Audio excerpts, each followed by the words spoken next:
ना चले कैप्टन रोहित, ना विराट दिखे किंग, और गिल तो दूर दूर तक नजर नहीं आए प्रिंस। एक समय तो ऐसा लगा कि टीम इंडिया जो है आज शायद बांग्लादेश के सामने इतिहास रचने के मूड में है, क्योंकि बांग्लादेश पाकिस्तान को हराकर लौटी है। पाकिस्तान को उसके घर में 2-2 मैच हराकर बांग्लादेश के हौसले बुलंद थे, और वो हौसले पहले टेस्ट मैच में टीम इंडिया के सामने नजर आए जब कैप्टन रोहित शर्मा सिर्फ 6 रन बनाकर आउट हुए। विराट ने भाईचारे को आगे बढ़ाया, 6 रन बनाया, और गिल ने कहा कि जब बड़े नहीं चले तो हम चलकर क्या करेंगे। वो बिना खाता खोले ही पवेलियन लौट गए।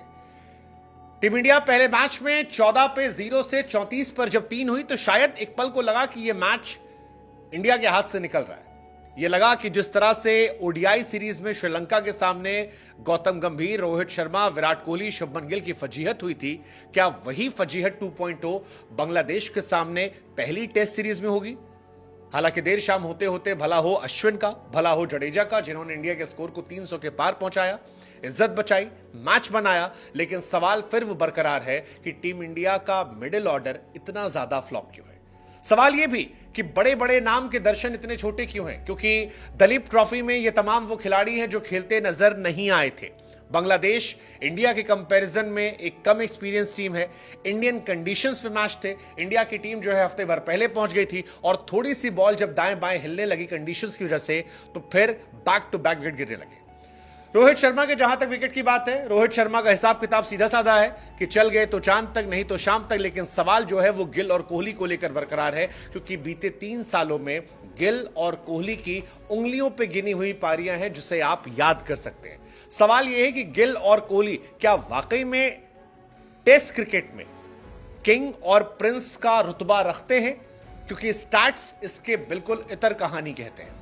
हालांकि तारीफ बांग्लादेश के गेंदबाजों की भी होनी चाहिए। हसन महमूद क्या गजब गेंदबाजी की है, बार बार बेहतर गेंदबाजी करते नजर आए।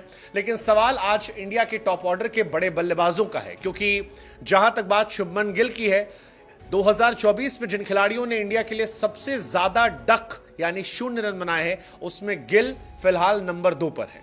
नंबर 1 पर जसप्रीत बुमराह है जो कि तेज गेंदबाज है, और दूसरे पर गिल आते हैं। उनके साथ विराट कोहली भी नजर आते हैं।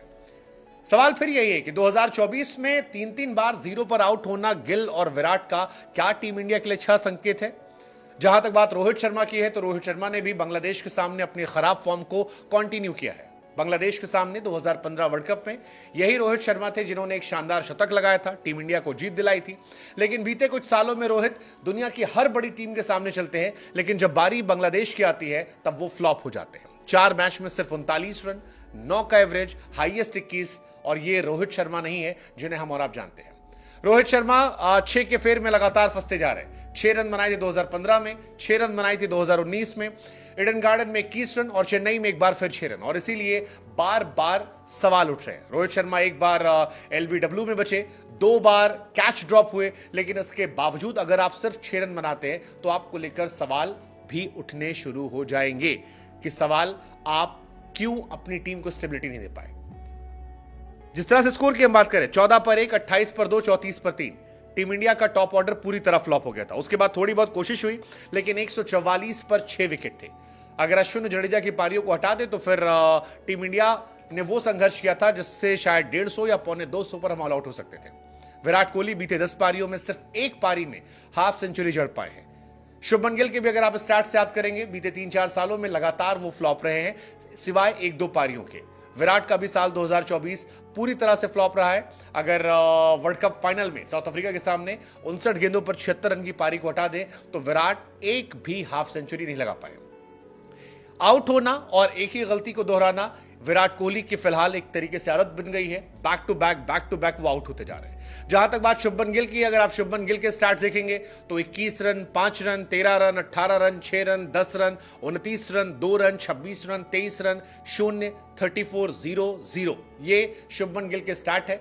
बीते 10, 15, 20 पारियों में गिल ने सिर्फ 1 बार शतक लगाया है, जहां पर विराट ने भी शतक लगाया था, और वो शतक था अहमदाबाद की उस सड़क पर जहां पर दोनों टीम के बल्लेबाजों ने जबरदस्त तरीके से रन बनाए थे। सवाल फिर यही है कि शुभमन गिल का टेस्ट करियर में वो इंप्रेशन क्यों नहीं नजर आता जो बाकी फॉर्मेट में वो दिखा पाते। जिस तरह से वनडे में उछलते हैं, क्या वो टेस्ट क्रिकेट को लेकर नॉन सीरियस है, या फिर टेस्ट क्रिकेट में वो ओवर एक्सपोज होते जा रहे हैं। शुभमन की अक्सर स्किल्स को लेकर बात की जाती है, कहा था कि जो बल्लेबाज स्किल वाला है वो बहुत लंबे समय तक फ्लॉप नहीं होता, लेकिन गिल के स्टैट्स कहते हैं कि ऐसा बिल्कुल नहीं है। इस पारी में 0, इससे पहले पारी में 0, उससे पहले 34, उससे पहले 0।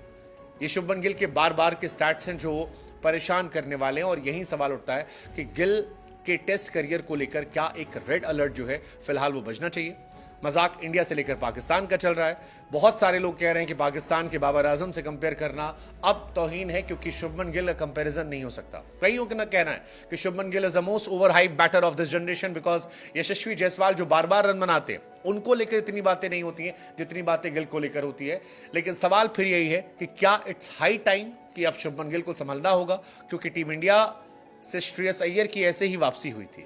टीम इंडिया से करुण नायर जिन्होंने 300 रन बनाए थे, उनकी ऐसे ही वापसी हुई थी।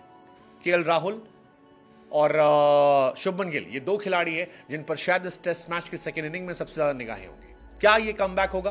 फिलहाल तो अश्विन और जडेजा ने टीम इंडिया को एक अच्छी पोजीशन में डाल दिया है, लेकिन सेकेंड इनिंग काफी हद तक मैटर करेगी कि टीम इंडिया ये मैच जीतती है या बांग्लादेश ने पाकिस्तान के अंदर जो कारनामा किया था वही कारनामा एक बार फिर वो इंडिया में रिपीट करती है।